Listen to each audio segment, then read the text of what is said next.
Magandang araw mga kaibigan. Pag-usapan natin itong post ni Mr. J. Sonsa 7 hours ago. Title, 8 cases in the Supreme Court.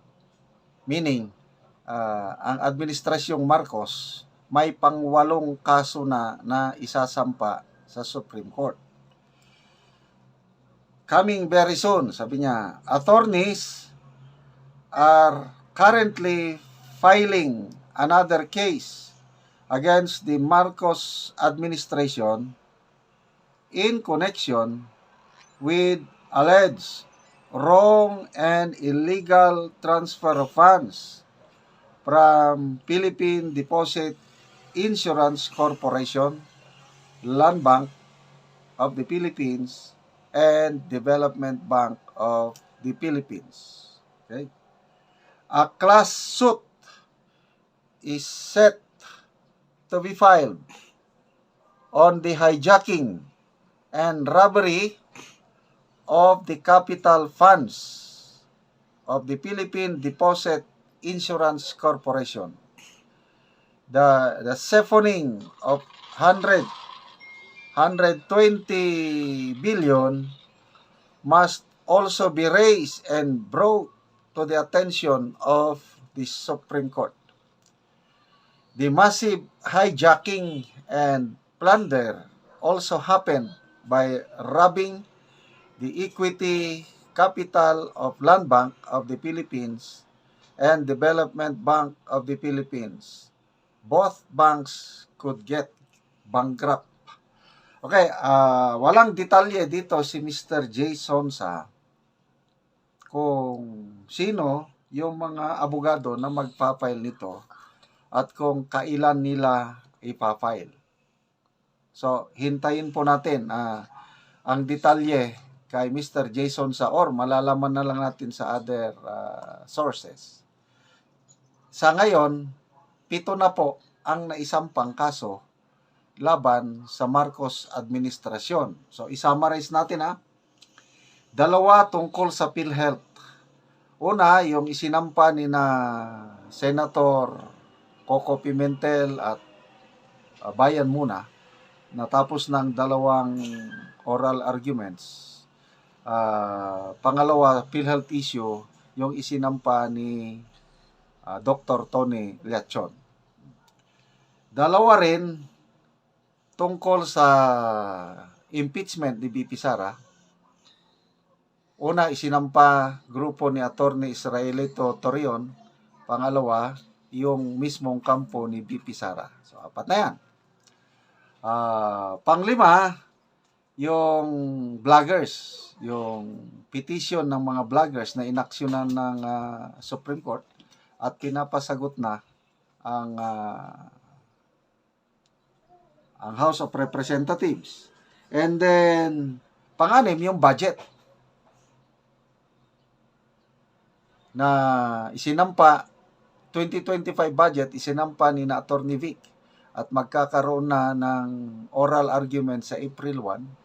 Ang Supreme Court nagpalabas na ng advisory o guidelines. Ano yung mga issues, preliminary issues, substantive issues na tatalakayin sa April 1. Pang-7, yung petition declaring yung executive clemency granted by Executive Secretary Lucas Bersamin kay former Iloilo City Mayor Jed Mabilog. So, 7 na. Kung matuloy, I don't know how true itong post ni Mr. Jason sa I am just sharing it to you. Tungkol naman ito sa wrong and illegal transfer ng pondo ng PDIC. Ang laki, 120 billion. So, gano'n na po ang nangyari. So, nakakatakot po ang nangyari sa atin ngayon. No? Punta lang tayo sandali sa PhilHealth. At an instance, kung tingnan mo ang financial statement ng PhilHealth, maraming pundo. Kaya, ang Kongreso last year pa gusto nilang kunan ng ilan ba yun? 230 billion kunin. Kaya lang hindi pumayag si Finance Secretary Ralph Recto, kaya 89.9 billion lang ang pinayagang matransfer from PhilHealth to National Treasury, at ngayon ginagamit na para sa mga iba't ibang projects ng gobyerno. Yung pala, na as a result ng second oral arguments, grabe ng pagkabangkarote ang PhilHealth. Kasi yung financial statement nila is wrong. Lumalabas maraming excess or reserve fund, kaya lang luging-lugi na ang PhilHealth. Mas malaki ang assets, mas malaki ang liabilities, pagkakautang ng PhilHealth kumpara sa kanyang assets. 341 billion lang ang assets ng PhilHealth kumpara sa kanyang liabilities na 1.4 trillion pesos. Kaya ang kanyang liability or deficit, ang kanyang deficit or negative equity abot ng 814 billion. Bakit mo pa kukunan? Kaya malaking question mark talaga. Malaking issue yung siniro subsidy nila ang PhilHealth for this year. Claiming na maraming pundo ang PhilHealth, yung pala wala na. So pasalamat tayo sa mga nagpetisyon, pasalamat tayo sa Supreme Court dahil inaaksyonan na. Ito na naman sa 2025 budget. Gumugulong na ang proseso. Kaya lang problema, kung magdesisyon ang Korte Suprema, baka naubos na yung pundong pinag-uusapan. So, anong mangyayari sa ating bansa? So, napaka-delikado po ang ating hinaharap. Sana mas mabilis pa ang desisyon ng Supreme Court o aksyon ng Supreme Court para maagapan yung pagkawala ng ating pera sa kaban ng bayan. Okay. Salamat mga kababayan sa inyong palaging panonood sa ating channel. Nakakatulong kayo indirectly sa Tribong Talaandig sa Bukidnon dahil ang income natin sa channel na ito dahil sa inyong panonood, tinutulong natin sa Tribong Talaandig by way of giving them construction materials, yero at pako para maayos, ma-repair ang sira-sira nilang bahay. Panoorin nyo ang video na ito, kabalikat kayo sa pagtulong sa tribo, ituloy nyo lang ang panonood, lalo na yung hindi nyo pag-skip ng ads. Naanapod mi diri sa Dunggawon, muna ni ang balay nga luoy kaayo. Ako silang bisitahon. Ayo! Dayon. Mayong buntag. Buntag. Oo. Salod kasi inyong balay ha. Dayon lang. Muna ni ang inyong balay nga kadtong naay nakabalita sa ako ani inyong balay daw. Bulsot lagi kayo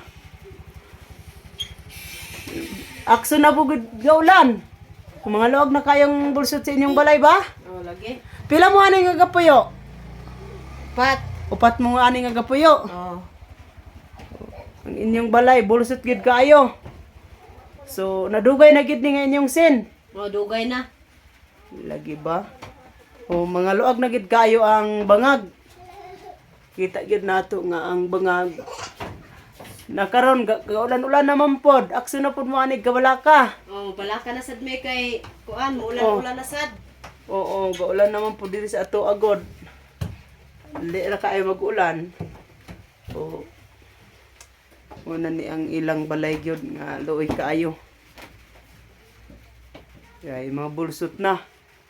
Karon nga nakita naman gyud ang inyong balay nga inani bulsot na, matagaan na mo og yero kay naa nami mga stock sa among balay nga yero, plinsent, lansang, pako og matagaan na mo. Magkuan na mo, ready na mo, manguha na mo og kahoy aron nga makabalay na mo og bag-o. Salamat sa Ginoo nga kuan, matagaan na gyud mi og kuan, og salamat sad sa tan-aw sa video. Oo. O nga kuan unta kuan unta mi may matabangan unta mi kay among balay nga kuan na lagi nga bustot na. Oo. Kabalakan na sad mi kay gaulan-ulan. Oo. Ulanan naman god. Mm. Hindi na makay makuan kay basa naman mi. Mabasa na mo. Oo. Kay kuan ulan-ulan naman sad. Nag